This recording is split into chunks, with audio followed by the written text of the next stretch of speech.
सो हे viewer, जैसा कि अभी ठंड आने वाली है तो हमारे जो गाड़ी के जो शीशे हैं उन पर फॉग जम जाती है। अब इसे ठीक कैसे करें वो मैं आपको बताऊंगा।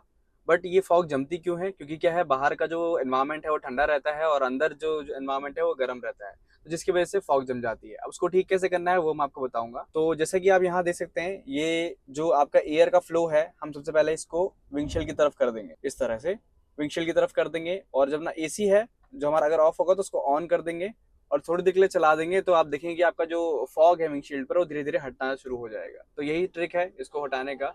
बाकी अगर आपको वीडियो इन्फॉर्मेटिव लगा हो, अपने बाकी फ्रेंड के साथ भी शेयर कीजिएगा ताकि उन्हें भी इस तरह की इन्फॉर्मेशन मिले। Thank you.